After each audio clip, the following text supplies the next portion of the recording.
Welcome back to Professional Perspectives. I'm Arav here with my co host Praneeth. We're excited to bring you episode 3 of season 2, and today we're exploring the intersection of sports, digital marketing, and brand storytelling. That's right. Our guest is Ari Grief, Director, Marketing and Advertising for both the Tigers and Red Wings. Initially known for working across digital marketing, communications, influencer strategy, and content production, he now leads the Tigers' marketing and advertising efforts. Mr. Grief has experience across many channels: social media, paid media, content, budgets, and influencer work. His marketing acumen helps bridge sales goals and brand vision. He's known for working seamlessly with analytics, media buys, internal communications, and external brand presence. We're excited to dig into Mr. Grief's career, hear how he thinks about marketing in pro sports, and learn what students and young professionals can take away from building a brand in a major league environment. Mr. Grief, thanks for joining us. Hey, thanks for having me. It's a pleasure to meet you guys. Thank you, Mr. Grief. And to start off, could you start off by walking us through your earliest steps into digital marketing and how you found your way into sports? Yeah, so it's a good question if you're ready for a long and convoluted answer. I have not had a typical career path. I have a degree in English literature, so I studied the arts, and that degree was taken because I had the intention of going to become a lawyer. And while studying that degree, I sort of found myself the creative side of myself, and I was very interested then in all arts like literature, photography, writing, design. And so I then decided that I wanted to pursue filmmaking, because for me at the time it combined all of the above, including music as well. And music's been a big part of my entire life. So I have a master's degree in film, and out of my graduate degree, my first job was in marketing as a copywriter. I worked for a small boutique marketing agency that was focused primarily on the pharmaceutical industry. And I've always been a pretty strong writer, but of course, I knew nothing about marketing and nothing about the pharma industry. But I've always been relatively a quick study, and it was really a crash course in learning how to develop marketing messaging for specific products and for very targeted audience. So, for instance, if it was a glaucoma medicine that I was working on, obviously that product isn't going to all physicians; it's going to very specific audience. And so, I got to work with brand managers for big, large pharma companies, and learn the business of that, and also really, again, learned how to develop messaging and really discover the skill that I had, that was to boil something down that could be seen as something complicated into something quite easily understandable by a lot of people, and to share that message in a very short and concise way. Total opposite of how I'm describing it. Yeah, so it's actually really interesting to say that you did English in college. How would you say the transition was to go from like an English major to like a marketing side role, or like how was that transition? I think for me, it was relatively easy because, well, again, I was always a pretty good writer. I liked writing, and I think in doing that degree, I didn't have like a lot of question answer sort of exams. I had essay exams, so I wrote a lot of essays as part of my assignments, and part of my studies, and really wrote a lot in university. And then when I did my graduate degree, besides actually producing film and video projects, I wrote screenplays, and then I published a thesis, right? So I've always been a writer for quite a long time, and so I think moving into marketing, that skill was essential for my early success. And then eventually, I started seeing an opportunity to start selling these same pharma clients in that era production. So we were doing a certain type of program for them, which was direct marketing, essentially using the mail. And this is before like even these products had websites, by the way. I just just want to understand that. So how do you get to a certain target audience? We would mail them a questionnaire, like a survey, and run a program where we would assemble all these responses, and then my task was to create a newsletter that kind of positioned the product that we were trying to support with physicians' own responses, right? So it's like, question is like, you said that this and this causes, is a side effect of certain glaucoma medicine, and this medicine actually does not have that side effect, or something to that effect, right? So where was I going with that? Yeah, so the same thing, I started producing and selling videos to these clients and multimedia, as it was called at the time, and started using my production acumen. And that kind of took my marketing sort of career to the next level, to the point where I then went on my own and started my own company. So essentially, I was running these same programs for clients, but doing it through my company, and that was very successful for quite a few years. And then, unfortunately for me, that brought me to the 2009 recession, which you guys probably don't remember, obviously, or I don't even know if you were born by then, but this was the economy got hurt, and a lot of people were out of work, and budgets were getting tightened very much, and like this kind of thing, or what my service was the kind of thing that was easy to cut out of a budget. So then I had to go back to a regular 9 to 5 job, and I found myself running an online content and communications team for a large financial institution in Canada, and that's RBC Royal Bank. And again, marketing, but it was a little bit more on the communication side.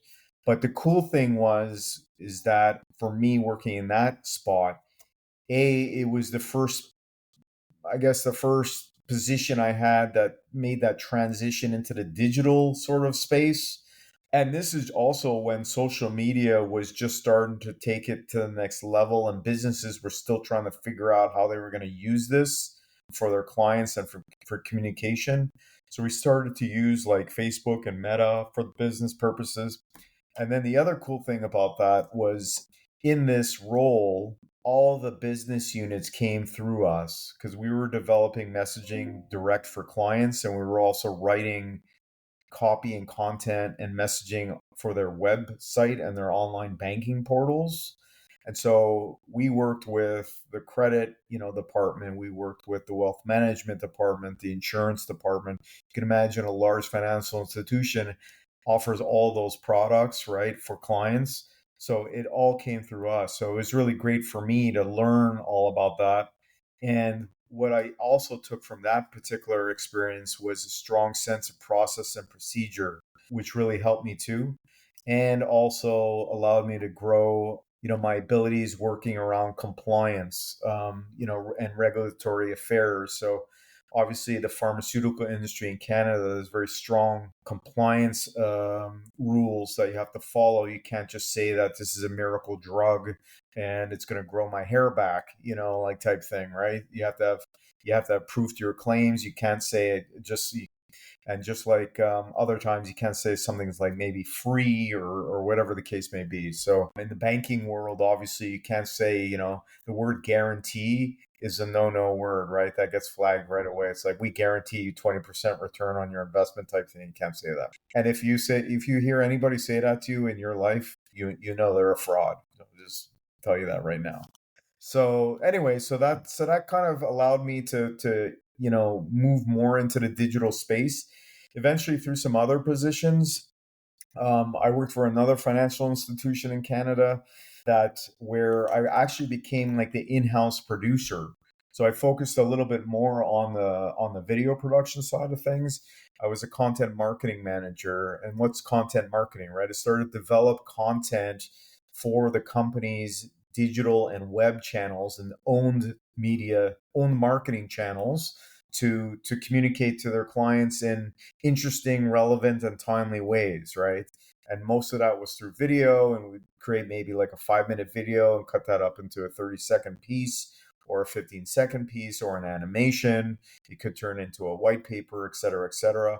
So that was a great experience. It really allowed me again to like flex my muscles from a production side. But it was at that point where I felt like I was getting a bit pigeonholed. And I thought I didn't want to be that video guy anymore. I wanted to grow my career, and I started to look at how can I take things to the next level to be able to put more tools in my toolbox so that I'm not just a one-hit wonder, right? And so I lobbied very hard. I kind of saw an opening in their social media team where I thought I could do things better. I thought it was a little underwhelming or underperforming or whatnot, underused, underleveraged, and I lobbied leadership very strongly to give me that mantle.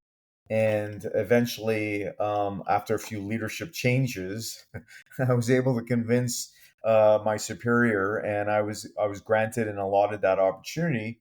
And that was a great experience because this was an enterprise social media team, right? And I was leading the enterprise social media channels. And in that time, I was fortunate enough to be the author of the enterprise's social media policy, which was a pretty cool experience, just learning the ins and outs of writing such a document, what employees could and could not do in social media, et cetera, et cetera.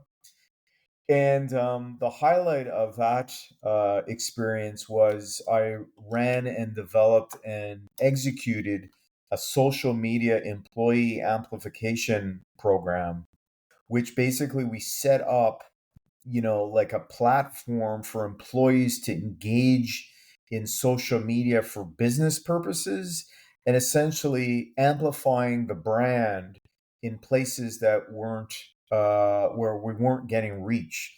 And so essentially employees were offered the opportunity. It was a voluntary program, so like nobody was being forced to use it. Some people like were really active in social media were very gung-ho to do it. Other people, which I would call like social media laggards, who they kind of knew that they needed help in social media, but they didn't know how to get started. And especially for the business, nobody wants to go out there with a hot mic and basically do something that could impact the business in a negative way and also, impact their own career, right? Nobody wants to get fired by like putting a boo-boo, live on their social media feed, which gets picked up. And so the brand gets hit, the employee gets hit, etc.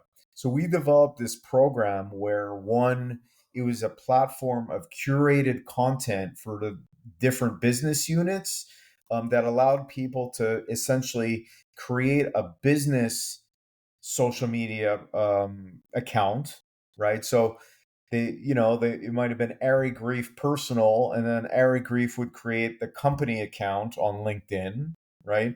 And we had creative that it could then be branded, and everybody there was a nice, unique, across the board, everybody had the same creative, right? And so from a brand perspective, everything was like very in place and consistent. And then essentially you would connect this account to a platform that we went through a third party vendor where all this content was sitting and just waiting for people to push out. So, and it was already compliance approved. We curated it, we wrote the content and whatnot. So nobody had to go and think like, oh, I don't know what I'm going to post this week or whatever. It was essentially a ready-made library of content that subscribers could come in the program could come and push out over their social media channels. And the result was a couple different things. One, the employees that participated in the program became de facto brand ambassadors, right? They were representing the brand in the social media space. Two, they were increasing the brand reach through networks that we had not been previously in. And three, they were basically promoting our products and our brand, which eventually did result in assets under management being, completely affiliated towards this project. So we were able to chart back actual assets that came in from clients because of this program, and that was obviously a huge win for the project. So that was really an exciting project, and especially the excitement that people had when they went from like zero social media to like actually starting to engage in social media and seeing a positive impact that they were having on the brand, and that was very exciting. And I toured the nation kind of giving a presentation and sort of teaching social media and how to use it in the business space.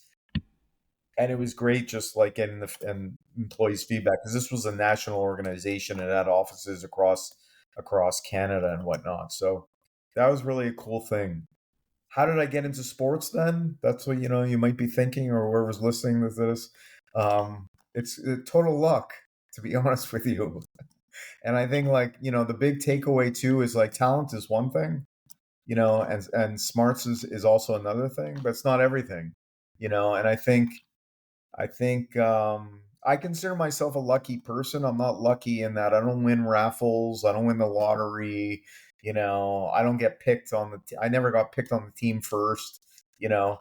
But I'm a lucky person, and I think I've created my own luck by making certain choices and decisions in my career, and moving forward and trying new things and maybe taking calculated risks. So I took a calculated risk to come to the United States from Canada, and left a pretty good job, to become director of marketing for an insurance company in Michigan.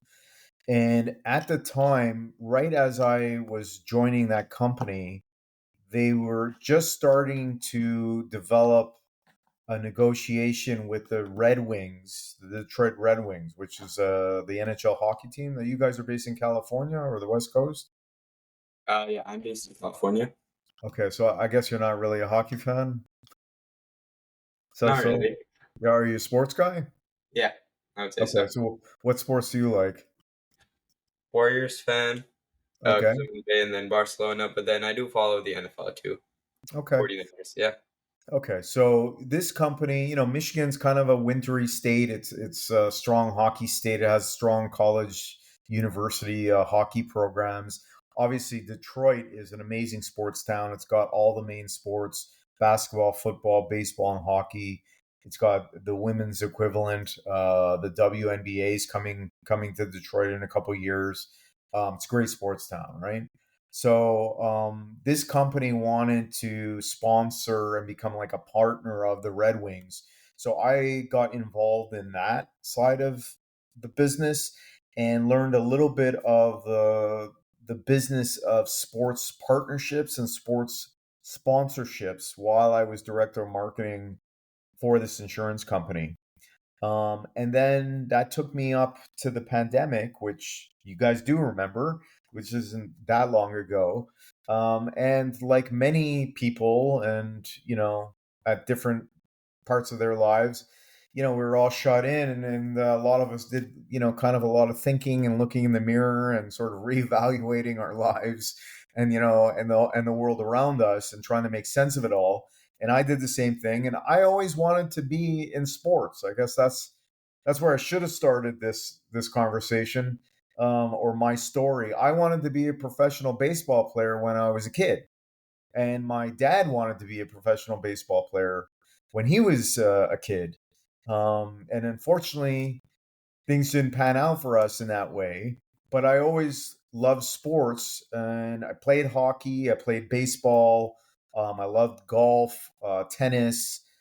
Really, I watched sports all the times. I played sports a lot. I used to run, and so trying to work in sports kind of like was like, hey, well, like, where do you get started? How do you even go? Where do you go? And I had some interviews when I was living in Toronto with the Maple Leafs, and like Maple Leaf Sports and Entertainment, which is the larger company that owns the Maple Leafs. And I think they own the Raptors too now. And I think actually the Blue Jays, Rogers, now owns them all.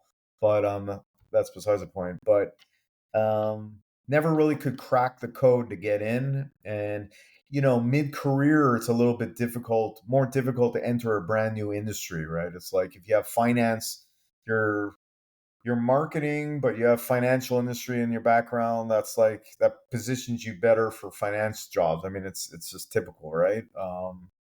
But the cool thing about marketing actually is that really every job, every industry needs marketing professionals. So it's there's quite a wide scope as a marketing professional, but that's also a double-edged sword, because if you're looking for work, it's tough. Like, where do you get started, right? Like, oh, I can apply to this, I can apply to that. I can apply to this and I can apply to that. I can do this and I can do that, right? But it's better to be focused. I feel you have a better chance at like success. And so during the pandemic, I happened to be just like looking around and thinking, geez, maybe I'm not really that excited about what I'm doing. And it was a good job and all that stuff. And I found this job as a marketing manager for the Detroit Red Wings of the NHL. And, the Red Wings, you might not know the history, but the Red Wings are 100 years old. We're actually celebrating our centennial this year, and it's one of what the NHL calls an original six franchise. So when the NHL was formed, there were six teams, and one of them was the Detroit Red Wings, and it became known, like, those six teams became known as the original six. So it's an iconic brand. It's an iconic hockey franchise. Its fans are legions of generations of fans, and it has a very, very strong following, not only in Michigan but around the country as well, and around the world actually, because the team has had a strong history drafting European players and especially Swedish players, and also players from the then Soviet Union and now Russia. So it has a lot of fans everywhere. And I thought, I'm just going to apply for the heck of it. Why not? And it was actually a role that was under me and whatnot. But I'm like, let's just see. So then I forgot about it. And one day I remember I was walking my dog, and all of a sudden my phone rang, and they said like, "Hey, this is the Detroit Red Wings. Are you still interested in this marketing manager role?" And this is how I say it. I usually swear, but I won't swear for you guys. But I'm like, "Hell yeah!" Right? And then they told me the salary, and then I said, "Hell no!" Right? But after listening through, like, everything, and rereading the job description and thinking it over and talking about it with my wife and whatnot, I I knew that I would regret it if I didn't take this role. That like this was an opportunity. It's not even like joining like a semi-pro league or anything. We're talking about the professional. I mean, it doesn't get any higher than this. This is the NHL, right? It's like yeah, it's like it's joining the FIFA, like Barcelona or something, right? If you're into football, or the NFL, right? So I decided, what, I'm gonna take it. I'm gonna take it, and I'm gonna say I'm working in hockey, which is like worth $1 million anyways. Just saying, like, telling my friends, hey, I'm working for the Red Wings, and apply myself and just try to do a good job, and I kind of moved back into a tactical marketing position and role versus a strategic one. But I was tasked with, it was like really a unique and great experience actually, because I was tasked with our owned channels. So running our owned channels, ergo email, like the website and stuff like that, and also our paid channels. So I had a budget to put against like paid social, paid search, programmatic, and display advertising and all that. And that really allowed me to take my digital marketing acumen to the next level, right? So that was really a cool thing, and I'm happy I took it. And eventually, working very closely with the sales and ticketing team and learning more about the business side of it, I got promoted. You know, And then eventually, so it's like I came back to where I was.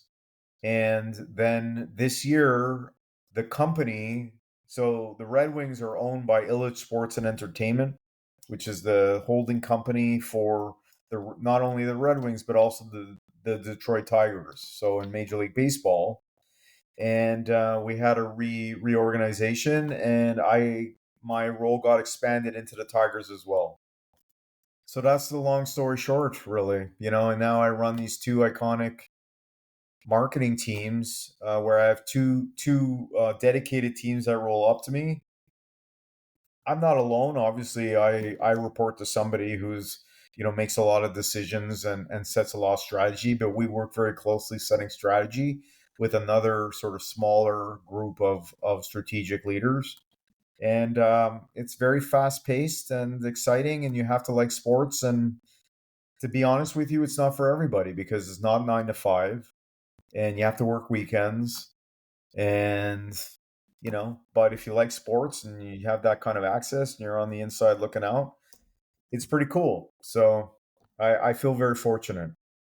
Honestly, super interesting, like seeing your journey, how you started off going into law, English, and like how your interests like slowly matured. But what would you say? I mean, you did touch on it a little bit, but what's your like main role? Would you say as the director of marketing and advertising, and like what are your main responsibilities in this role? So our main responsibilities are really, so now I'm part of a revenue marketing silo. So like in that reorg that I was talking about, the marketing teams of the Tigers and the Red Wings kind of got combined and then sort of split up into a brand marketing and revenue marketing team. Now, I think personally, I feel that everybody in marketing and everybody that works for the company is really a brand marketer to some extent, So, I still like support the brand highly, and obviously I support their initiatives and campaigns. But my main responsibility is to market the Red Wings to drive revenue.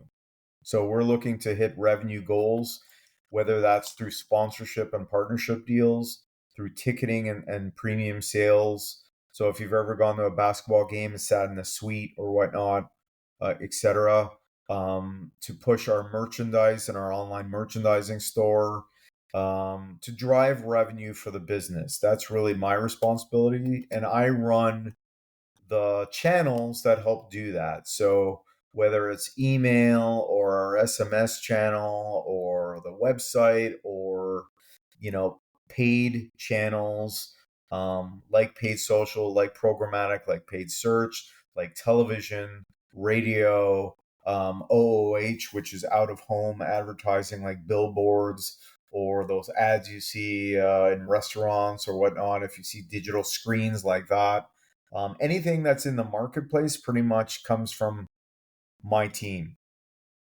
Yeah, so Mr. Grief, I think we first of all, thank you so much for like such a detailed kind of like life trajectory and how your career went on. But I definitely wanted to touch on a few things. So first, you were talking about the 2009 recession, which you were right, I was not born yet, but you were talking about a tight budget, and I was wondering, um, like in situations where budgets are tight, how do you make trade-offs between what's like the reach or like what you would want versus creativity and versus cost? So how does that process happen? Yeah, it's a good question. Well, I work very closely with our business analytics team. So we try to make the best data centric decisions that we can from a paid perspective, right? So we don't want to just throw money at certain channels. So we move like into, I would say, a 360-degree marketing plan where we had a lot of different assets in market in a lot of different channels into a more hyper attribution channel strategy where we really focused on putting any paid into channels that had direct attribution, right? And also with like tighter budgets, we tend to lean more into our owned channels. How can we ideate to get more out of like our email channel, for instance? How can we make email more engaging and interesting? How can we work with the organic social media team and influencers to drive our messaging into new places, to grow our audiences for acquisition, and then convert them into ticket buyers. That's kind of like the strategy in a nutshell. All right. So yeah, that definitely makes sense. But I was wondering, on another part, you were also talking about how you kind of advocated for social media. I was wondering, where did you see the necessity of social media, and why did you feel the need to advocate for it? Well, the answer to that is an expression I like to use, which is when you fish, you go where the fish are, right? So, social media is something that we all use every day now, right? And it's evolved over time, you know, when it first kind of became prominent in society. Really, the big players were, Facebook and Twitter, you know and now it's evolved into different channels with like TikTok and Snapchat and other channels like that. And now they all exist, but you probably might not. You might have a Facebook profile, but you probably don't use it, right? So like our messaging, our brand, what we're trying to push on Meta is going to look very different, and we're trying to hit and talk to a different audience than we are on TikTok, for instance, right? Because you guys might be on TikTok. We're producing videos that hopefully engage you, that you feel that are timely, that are on trend and whatnot. So, I mean, social media is very important to promote the brand, to increase our brand reach, and also to measure, right? Like social media, because it's essentially a digital tool, right? So it allows us to track, its engagement, who's touching what, who's commenting or engaging with our content, and use the algorithm to our advantage to get more content in front of these people, and then for lookalike audiences as well, right? So, I mean, it's not going away; it's only evolving, and that's the other cool thing about marketing and digital marketing too. Anything technological is bound to evolve, and part of my role too is to kind of keep my finger on the pulse of what is happening in marketing and the new marketing trends and new tools and technologies, like the use of AI in our marketing stack. Yeah, so Mr. Grief, I felt like you also touched on it just now about how you're using like Facebook for maybe like an older demographic and like TikTok or Instagram for a younger demographic. And I feel like that's definitely a big part of modern branding.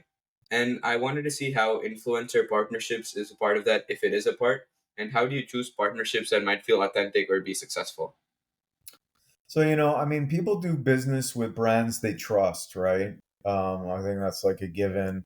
And, I think social media and influencer marketing allows a brand to get out there from somebody that like an audience trusts, right? Like you follow a certain influencer, you enjoy their content, you see what they're doing. You might have a certain amount of FOMO with watching them interact with certain things or products or whatnot, and you want to mimic that, right? Or you see something cool that's, hey, like that's something I want, right? Or a product or whatnot, and then you go out and get it, right? Because they show you how to get it, right? Or they might give you a discount or something. Those kind of partnerships are really important because again, it's authentic. It's you're engaging with like an influencer that you trust, and then hopefully become a client of the brand, and then hopefully you become a repeat client, or you stay with the brand. I mean, that's the big thing with like consumer products especially, but it applies to sports marketing too. I mean, once we have you in our funnel and you're part of the family and you're a ticket holder, we want you to stay a ticket holder, right? Or we want you to evolve and become not just a ticket holder, but maybe a season ticket holder, right? And get a membership or whatnot. So I think influencer, marketing, it's something that from the sports teams that I'm working with, we're a little bit behind, I would say, but we're really putting more energy into that side of it to really, again, expand our reach, create trust in the marketplace with fans, and essentially, it's de facto word of mouth marketing, right? I mean, it's one thing if the Detroit Red Wings or the Tigers came and said, Perneath, you should come to a game, right? Because you're going to have a great time. Versus if Arav came to you and said, "Oh my God, Praneeth, I went to a Tigers game the other night. It was an awesome time. We should go to a game." Right? So that's like the difference of like the way the message is communicated. You trust Arav, but you might not trust the Tigers, right? So that's kind of key in influencer marketing. That was really interesting to see about how like word to word or like between friends or something might encourage them to be a part of the team. Uh, but I was wondering, like, other than like that kind of contact, what digital channels would you say is most powerful in sports marketing today, and for what reason? I don't really have an answer for that. I mean, I think I'm a big believer in omni-channel approach, and it also depends on the segment that we're trying to hit. So I mean, if we're looking to hit teens and people in like their early sort of college years, we're going to be going, on social media and TikTok and wherever they're living. Again, we fish where the fish are, right? um, if we want to hit an older demographic, we go to Meta and we go to linear television, right? Now the statistics are showing that more and more people are cutting the cord, and streaming their television and their viewing habits and their sports, right? So now we're going to like CTV and OTT, which is over the top streaming ads, that could also be targeted to even like people's addresses at this point, right? And utilizing the information that the megaliths that are Google and Amazon, right, who essentially know everything about all of us, right? And powering that information. So is Meta, by the way. But using that information to then provide the kind of ads to the right people, right? So moving away from like a pray and spray approach, like one message to everybody, right? To like multi messages over omni channels developed for specific segments, and that depends on the segment which channel you would use. So some people, a certain demographic that maybe go to work and that in their, I don't know, mid to late 20s into their 30s 40s, they listen to podcasts on their way to work. So we'll do programmatic podcast ads, right, with like digital radio broadcasters. Again, my mother, who's older, she still watches linear television. So like if we were trying to hit her, which we're not, of course, but if we were, right, we would be advertising on linear television, as an example, right? Newspapers, right? I mean, that used to be the one channel to hit people. Everybody read the newspaper and everybody was tactile. And not only that, people kept them around, or magazines, right? Now print advertising is kind of like obviously probably at the lowest point of its history. There is still a place for that though, you know? So it depends on the product, it depends on who you're trying to reach. Yeah, of course. And while you're making these messages for every single person, you did touch on how it's crucial to remain authentic with this message. How do you maintain this authenticity while also making sure to reach these sales expectations or to exceed these? I think, as long as you stay true to your brand ethos, you will remain authentic. And I think also listening to your audience is key, right? So we want to provide our audience with what they want, not necessarily what we want. Now that's easier said than done sometimes, but we have focus groups. We talk to our fans. We have, we ask them to complete surveys and voice their opinions because we want to know what they want to hear, so that we can stay authentic. And the tough part, especially in marketing too, and I kind of touched on it a little bit earlier is that, it's ever changing. One week, I'll come in on a Monday and I'll talk to my team and we'll look at the data and look at the sales and I'm like, we nailed it. Like we cracked the code. We have the secret sauce, right? And then the following Monday, we come in and we're like, what happened? We did the same thing, right? And and then we have to pivot and we have to go back and re-engineer and look at back to the drawing board, you know. So things are always changing, and so it's the same thing with trying to maintain authenticity with audiences and fans, because people are sophisticated these days, I mean, 50, 60 years ago, people were not as sophisticated as you guys are even now, in terms of like just interacting with brands and like, you guys can sniff out it, like the things don't pass the smell test. You know what I mean? Like, if people are trying to like sort of fool you. I mean, and obviously people who really are trying to fool you or cons, like they've become more sophisticated too, obviously, right? And using AI and stuff like that, and like using somebody's like a member of a family's voice and calling them up and say, "I need $10,000 right now. Can you help me?" And people fall for it, right? I mean, it's sad. So, anyways, point being is that it's a constant job to remain authentic, but the key is to stay relevant and to listen to your audience. Yeah, I can definitely see what you're saying on how it's really important to stay relevant. How do you ensure that you're updated on these like new marketing technologies or these platforms, and how do you decide which one is worth trying for the Tigers or Yeah, go to conferences, read industry, periodicals and whatnot. Try to like watch culture, and to see what's on trend and whatnot. I actually watch a lot of TV. I've always been a little bit of a TV junkie. I love watching the commercials, right? And I pay attention and I'm even more than I used to. But my mother, she's like trying to whiz through the commercial. I'm like, hey, I want to watch that, because it gives me ideas, right? I watch other sports teams broadcasts.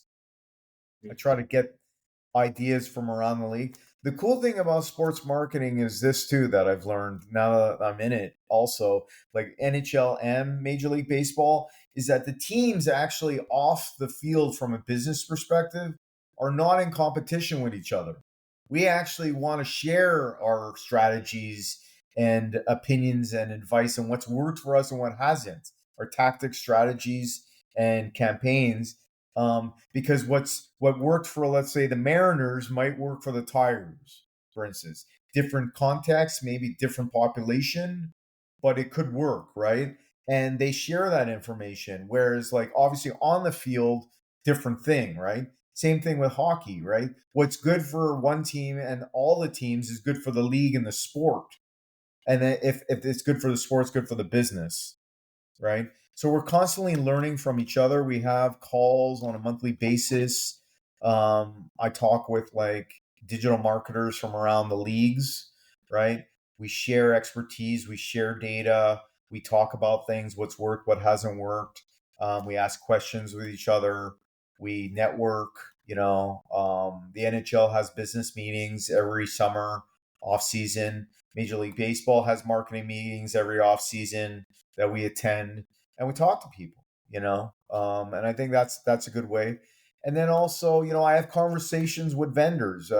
You can imagine, like, I get a lot of kind of cold calls and emails, kind of like you guys, kind of came out of nowhere for me, and I typically read almost all of them. I respond rarely. And if it's something I'm interested in, I will then maybe investigate it. But typically, it takes time to onboard a new technology, a new program, because there's so many different units involved potentially, and especially if there's a cost involved, obviously, you need to then budget for it, and that's also part of my role, obviously, in budgeting our paid, assets and whatnot, year to year. And so, like for instance, SMS on the Red Wing side, we didn't always have that. Then we had to create a business case to get leaderships on side with that. And we had to budget it, et cetera, et cetera. So it's a process, and sometimes a little bit slower than we'd like, but that's just the nature of business sometimes. Yeah, and I found it really interesting how you like the sports teams actually share their marketing strategies and stuff. Do you ever Yeah. find yourself pulling aspects from other businesses as well or other like companies? Yeah. Yeah, we do. I'll give you an example. On the Red Wing side, we decided we wanted to do, and we've done it for a few years now, like join the party type Black Friday, Cyber Monday sales over the Thanksgiving weekend, long weekend, right? And so we decided to develop last season an Amazon Prime style sale where every day there was something new on sale, and it was like flash sales within the day even. So like, how to create that urgency and FOMO in our fan base to buy something within an hour and then it would be gone, right? And then a new sale would be triggered, or a new flash sale and whatnot. um, and to entice them into staying with us and constantly checking our website and our digital channels for what's on sale now, and to engage them and keep them engaged. So that was something that we essentially engineered based on Amazon's like Prime Days and whatnot. Not as sophisticated and obviously not consumer products, but that was the idea. Yeah, so Mr. Grief, I feel like it's really important from what I've heard to base examples off of others. I was wondering, like the example you just shared, is there a way you could share another marketing campaign that you ran for the Tigers or the Red Wings that had unexpected success or taught you a big lesson? Every campaign is an opportunity for learning, to be honest with you. And sometimes you learn more by failing. Now, I mean, like, obviously, you don't want to fail too often in business, because then, you'll lose your job eventually, or changes will happen. Or if a business isn't doing well, people lose their jobs, right? So, I mean, I take my role pretty seriously, because I'm spending money to bring in money. I'm not spending money to just break even either, right? I mean, that's not my job, and the success of the business, a lot of people are relying on that. So, I mean, we've ran sales campaigns where maybe the time of day where we launched it might not have landed the way we wanted to. And so we tried to learn from that. We might have learned where we limited certain inventory on campaigns. And what I mean by that is like certain games that might have been included in a campaign, whereas it being too limiting might have just shut off the audience from maybe buying. Um, there's always something to be learned, and then hopefully you learn the lesson. But again, the marketplace is constantly changing and evolving. It's tough.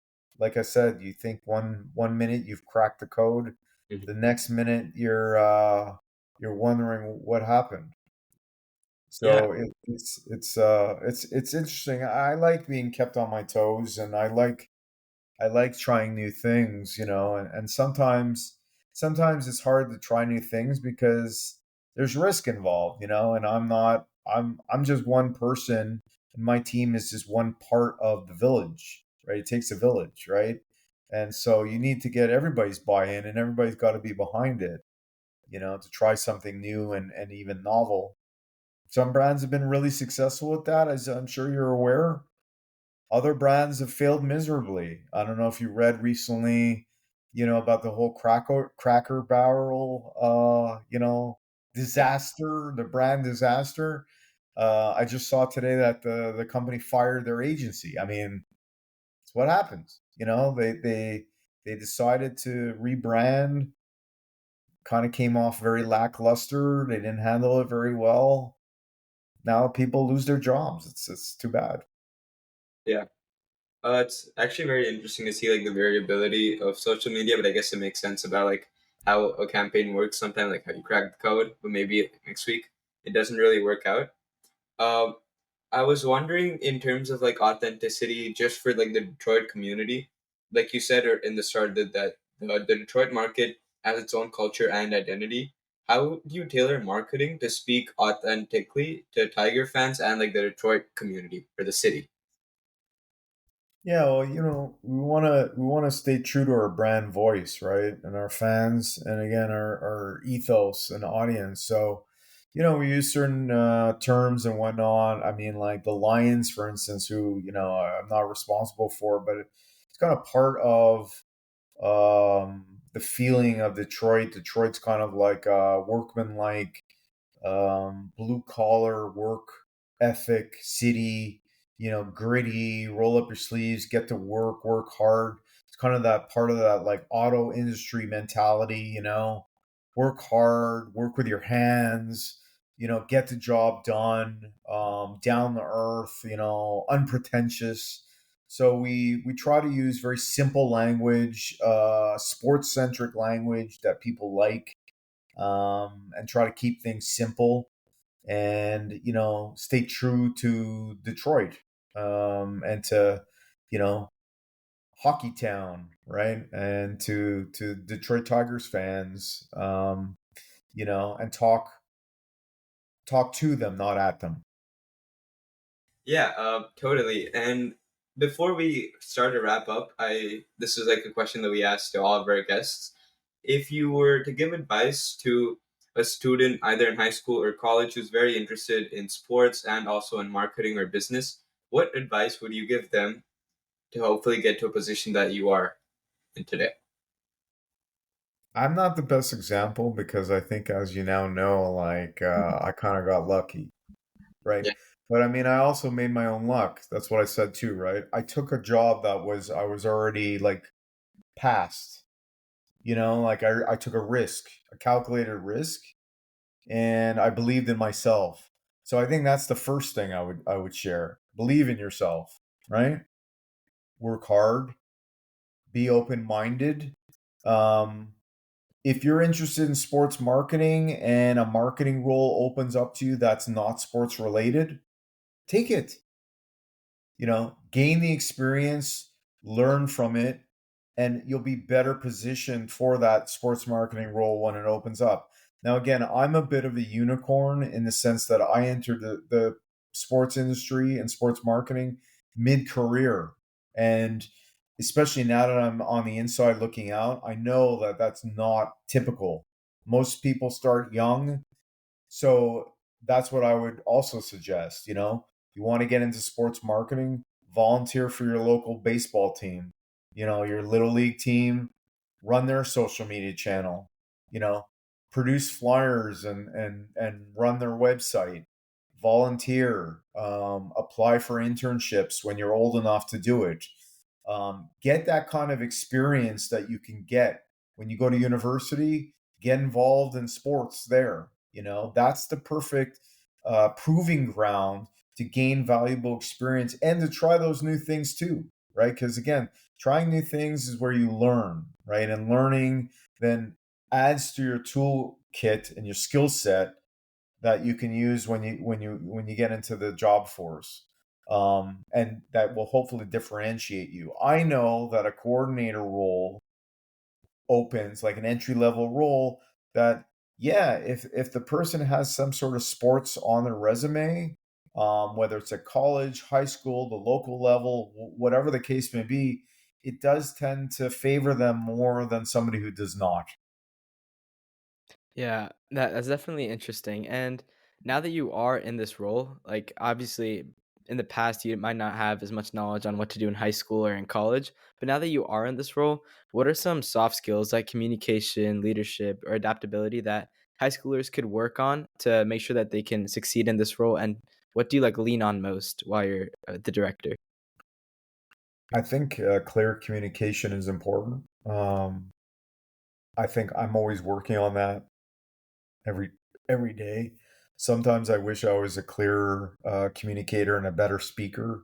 It's not. I don't know if it's my natural strength. Remember, I said I'm more of a writer, right?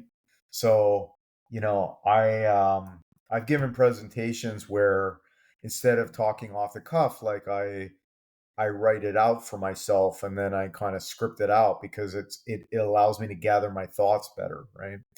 So that's something, I mean, to be a clear communicator, to talk in simple language, to talk to people, not at people, I think is a skill to always work on. You're going to work on it your whole life. You know, how do you talk to your parents? How do you talk to your siblings? You know, how do you get the best out of them, right? How do you convince them?